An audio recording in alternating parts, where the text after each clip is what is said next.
Millie Bobby Brown, who plays 11. Finn Wolfhard, who plays Mike. Taylor McLaughlin, who plays Lucas. Noah Schnapp, who plays Will Byers. And Hayden Moderato, who plays Dustin.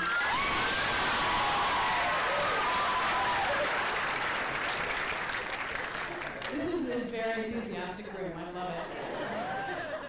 So before we get started, I want to also mention that we are streaming live on Facebook and Instagram. You may have heard of those social media outlets.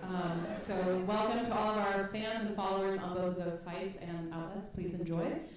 Before we get into questions about the show, I wanted to congratulate you on your SAG Ensemble nomination, which is very exciting. And to Winona and Millie, who also earned individual nominations this year.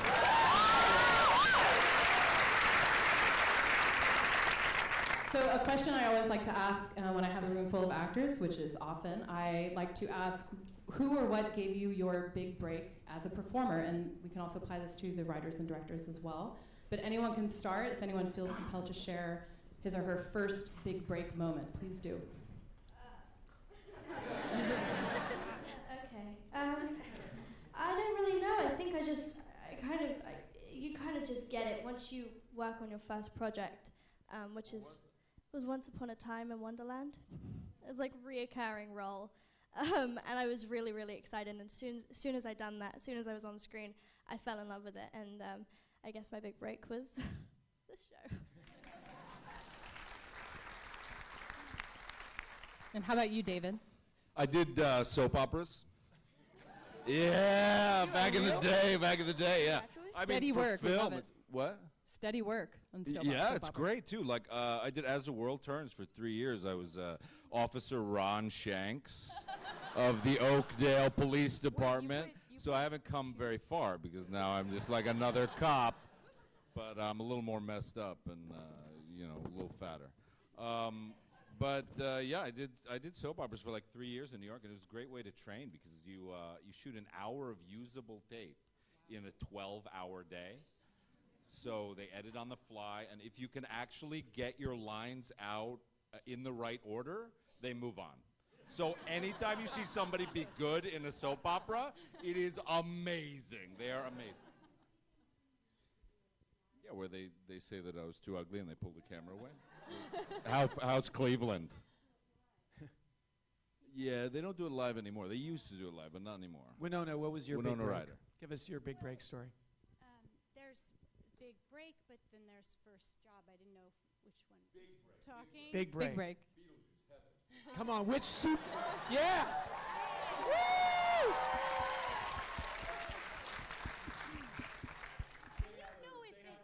I think it was Lucas, wasn't it? Lucas? This one. I don't know if it's because it's perception, so it's hard for me to say, but I would probably think Beetlejuice.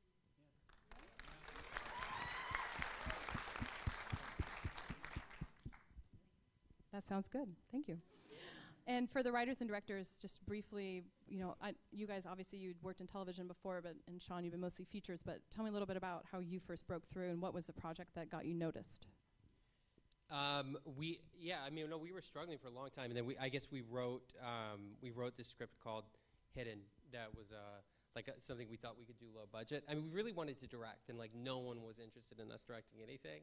And then so we realized, we got to write. We got to learn how to write. And then so we just taught ourselves how to write, and we ended up with this 90-page kind of supernatural thriller, which Warner Brothers ended up making and dumping, and so no one's ever seen it to this day. I mean, that's how it is. It's up and down, up and down. And then we got on a show called Wayward Pines, and we learned television, and then and that was crazy. So we learned that, and then we wrote this. I mean, this is really the first thing we've done that a lot of anyone really cared about, I feel.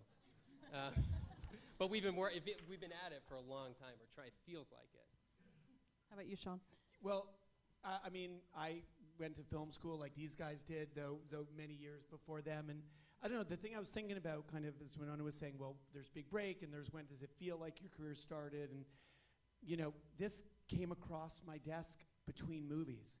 And I just kind of knew instantly that this was something major and that these guys were a significant voice. And then I watched Hidden, the movie that the world never got to see, and it showed real talent in their filmmaking as well. And so, I don't know, it just kind of, I guess for me and for a room of actors and all of us who try and do something creative with our life, it's like you never kind of know what's going to be the moment that changes everything afterwards. So you have to do everything you do as well as you can, because you don't know what is going to be the shift to something different. And that's frankly what this show has been for all of us. It's been a real moment of change. So. And because this is a room mostly filled with actors, I'd love to know, when you were strategizing the casting process, which none of this would work if you hadn't cast all these incredible people, what was your, I guess, what were the things that were non-negotiable, and what did you have in your head in terms of this dream ensemble, which I'm assuming we have on stage today? Well, I mean, Winona and David came very, very quickly, just because we're huge fans of both of them, and so that was very fast. And but we, no, come on. Well, we saw him like as Ron 12 Shanks, times. and we thought, Yes.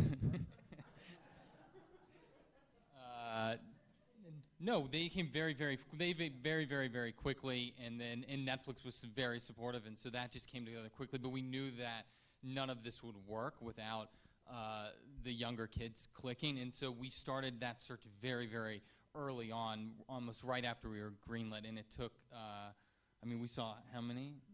A lot, like 1,000. Yeah. I mean, over 1,000. And I have to credit to the Duffers and to Carmen Cuba, who's our casting director, who's exceptional. Because Amazing. these guys were so vigilant in not casting anyone unless they felt completely authentic to the character. And it's ended up creating this ensemble that is kind of weird and unique, and it's kind of, it works in all its disparate, odd pieces, because Ross and Matt were so determined to create something singular. But it's not like there were backups. There wasn't a backup Dustin. Right. Like if Gaten hadn't been like, you know what, I don't want to do it, I don't know what, we'd be in trouble. Thank God you didn't pass, Gaten. Yeah, if you had passed, we would be really... We almost lost Finn for a second, but then he came back to us. And all was right. He was Not in demand. True. And for Winona, you were actually on the cover of our August issue, in which you said, and I love this quote, you said, "I get a lot of, you don't have kids, how do you know how to act like a mother?" And you said, "I know nothing could compare and I haven't had the experience, but when my niece was born, I felt like I could jump in front of a car and die for this little person I didn't even know." I thought that was a beautiful way of, a lot of people play things they aren't in real life, which is no duh, you're an actor, right? But I want to know specifically, what about Joyce spoke to you in a way that maybe an experience you hadn't had when you had read other scripts in the last few years? God, I mean, that's a lot of things spoke to me about her. I think the fact that she was flawed and just very human, and not perfect or cookie cutter. She wasn't just like the mom in the fluffy slippers in the corner, like, come on, kids. Like, which, you know, a lot of, when you read the parts of the mom, which I'm now of that age, that a lot of them are just sort of there like that. But she was so, you know, I think that it reminded me in a way, and I'm not comparing them because they're different films or things, but watching, like, Alice Doesn't Live Here Anymore, and these great movies that I grew up watching, like the Marsha Mason movies, and where they were just not perfect at all. They're hardworking single moms, yeah, essentially. Hardworking, doing the best they can. They're good people, but you know, I think Joyce had a lot of guilt because she knew she was leaning on Jonathan, her older son, way too much, but she couldn't really do it any other way. And I just loved exploring the backstory, which, you know, I did with David a bit, and with these guys, and which, because you don't get to see much of it, it's sort of one scene before I start freaking freaking out. But you may in season 2. But I don't mean to be long-winded. It was just, I thought it was a great opportunity, and it was also something that I'd never done, and that was exciting to me, and just to work with these guys was really exciting. It was just sort of a perfect storm. Absolutely. And David, what did you do to prepare to play Jim that may be distinct from other roles you've prepared to play? I ate a lot of cheeseburgers. I wanted that dad bod. And then it was really hard to accomplish, too, because I'm normally so in shape.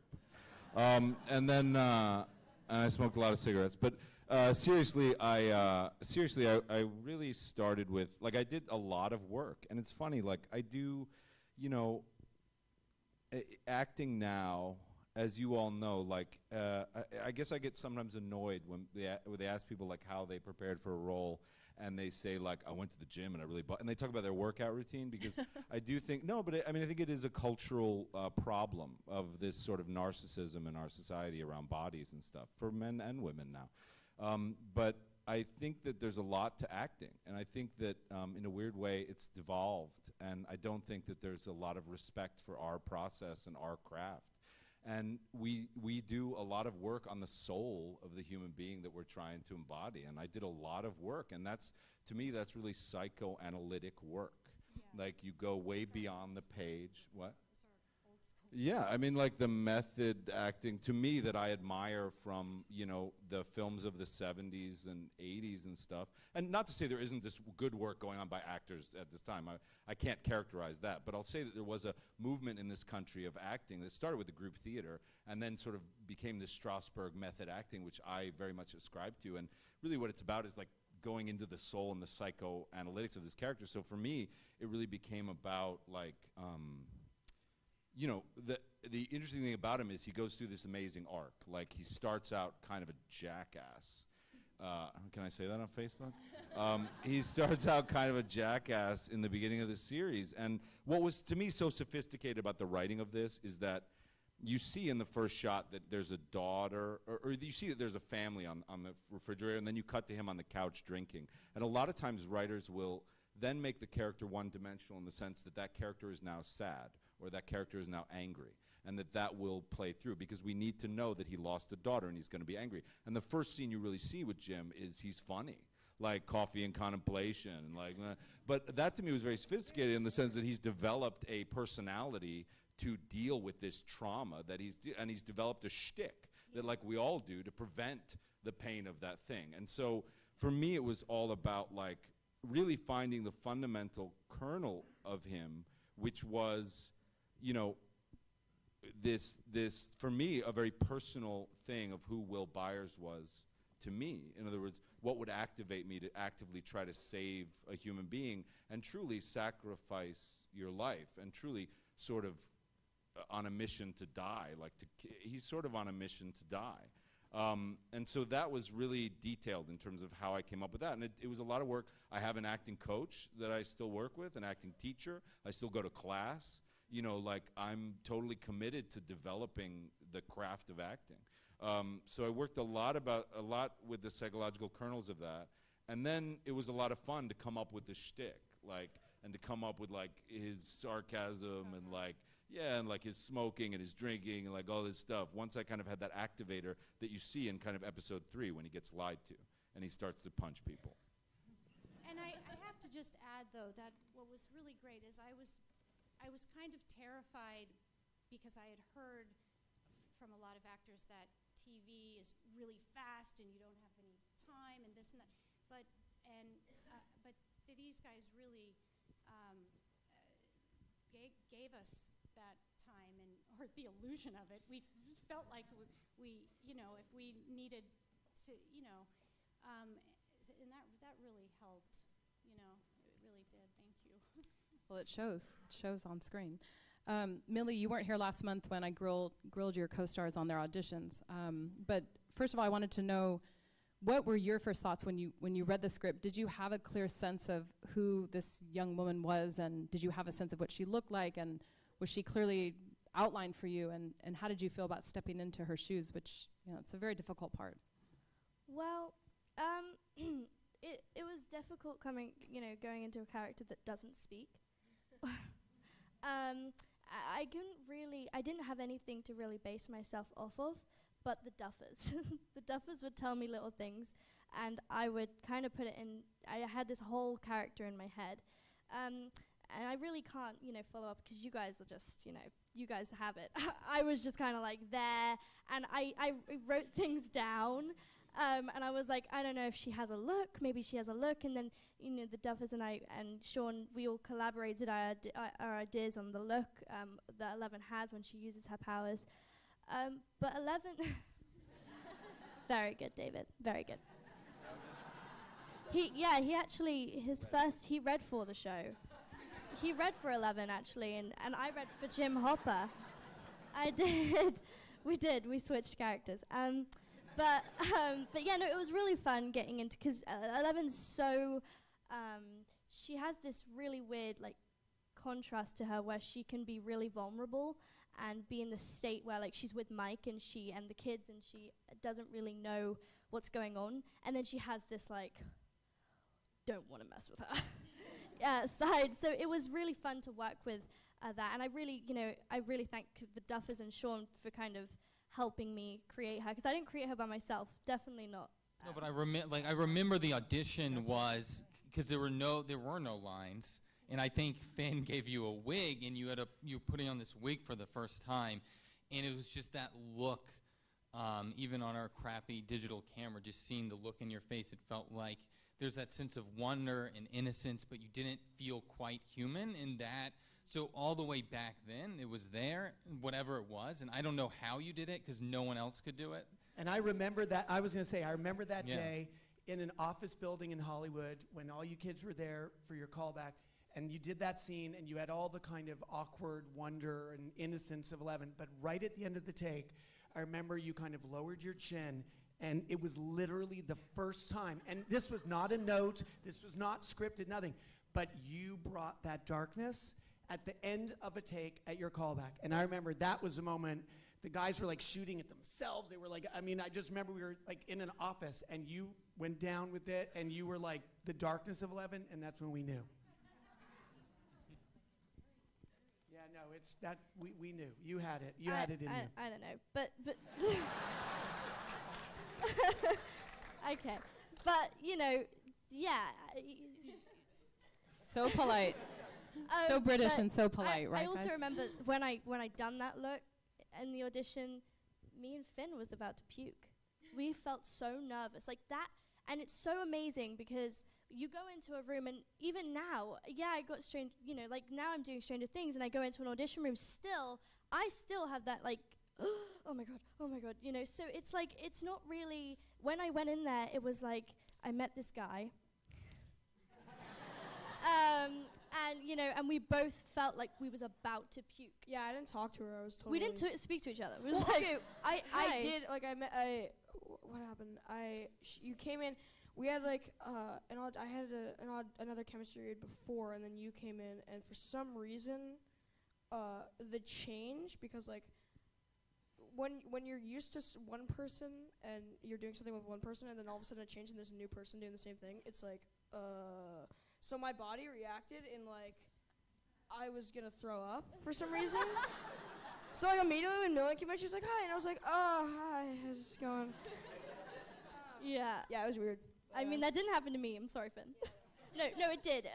I went in first, and there's this guy, and then there's Finn, and we just immediately clicked. And then I met the other kids. Gaten made a really great impression. He just shouted and was like, "Millie!" Yeah. And then I had Caleb, who's just cool, and I kind of wanted to be like him. It's really chilled out, and I'm very nervous and stuff like this. So it's an incredible time. And then when I met Noah, Noah's my age, so me and Noah kind of, So we've had an incredible experience, and I've had such a great time becoming 11 and spending time with all of these incredible people.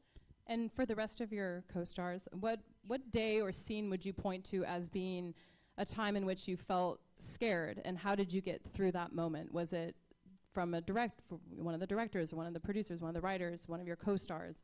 Was there a moment you thought, God, I'm really feeling like I can't do this? Well, I've been scared of the Demogorgon before, and he just being like seeing him in that costume and hearing that loud roar, just that alone, even in real life, it's just this guy in a costume, but it freaks you out just seeing it. And then there's the other one where the face opens up with the teeth. It's freaking scary. Did you guys have nightmares at all when you go home at the end of the night? Would you dream about this stuff? Can you hear me? Okay. Not really. But one part I really got scared was there was this scene. Oh, well, you guys know. The scene where Gaten picks up Millie, puts her on the table, right? And we're listening to the monster, the Demogorgon outside of the room, right? So there's this big speaker behind the dresser behind us. And we have no idea the big is going to come on. So we're waiting there, and we're thinking the duffer's going to make the sound. Okay, monster. We hear, and then we actually got scared, and I think that was the take they used. But my scream is more of a high-pitched scream. Not exactly so that's my most scariest moment. How about you, Gaten? I'm sure you have a story. Well, for me, it was less like scary and more just like nerve-wracking. But it was the scene when we're in Lucas's house and I'm trying to have them make up from fighting, because that's the scene in the audition that I really had to nail to get the part. And I'd done it in the audition with another boy who was auditioning for Mike, and it was either Matt or Ross who was doing Lucas. And great job, guys. Whoever it was. I don't know what you're talking. Really? Yeah, you. I think it was you that was like Lucas, and you did the scene. But yeah, Ross usually read for Lucas for some reason. Yeah. But okay.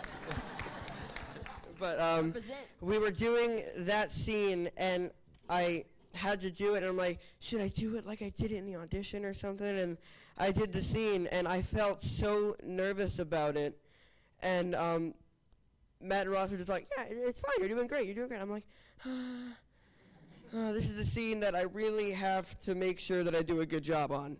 But yeah, I hope you guys. It's funny you were nervous. It, right? There was nobody else auditioning for Dustin. It was. It was. Great.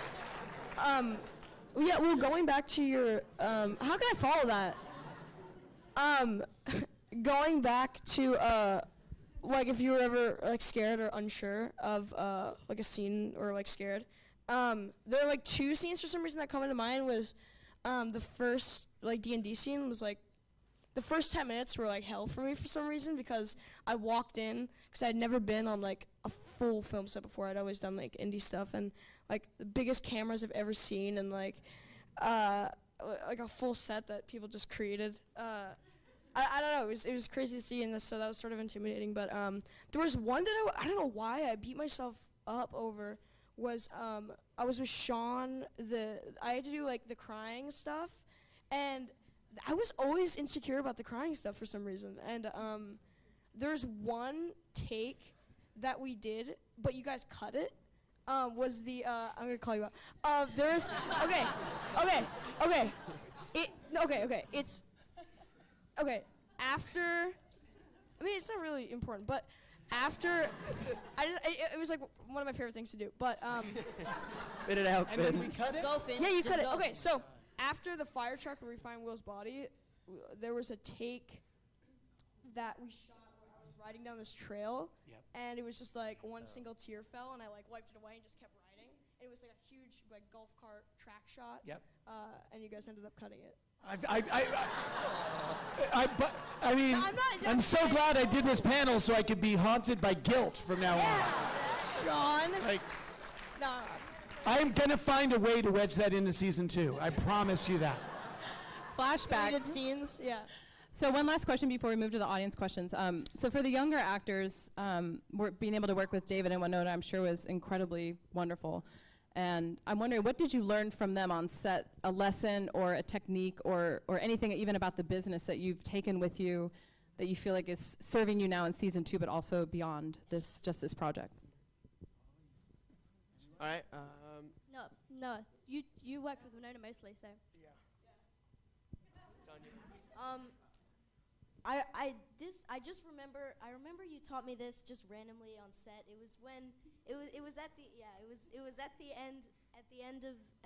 very end of the first season, and it was the shot. It was like going out, and we were supposed to just be talking, and she told me to repeatedly say carrots and peas, rhubarb, and I never forgot that ever since, and I just thank you, Winona. Well, it's when for any of you who've done when you're in the background and you're supposed to be talking but you don't have any lines.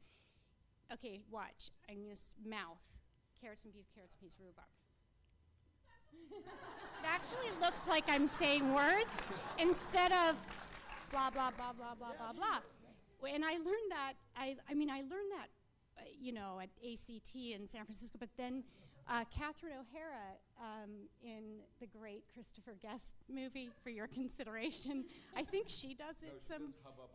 Oh, she does hub up. But I remember when I worked with her on Beetlejuice, we talked about that. But it actually, seriously, if you have to be in the background and you don't have dialogue, but you're supposed to be talking, and you can do it angry, like, or you could do it like. And all I'm saying is carrots and peas, rhubarb. You guys didn't know you were getting a master class in acting today, did you? I don't know who came up with that, but that is the most brilliant thing I've ever Thank you so much for that. Do you know, this is the thing though. I wish I could use that, but I don't speak. So I think I would just be more like. But it only works if you say it. It's so. Well, I think it only if you say it. You do it really well. I think it's just you. But yeah.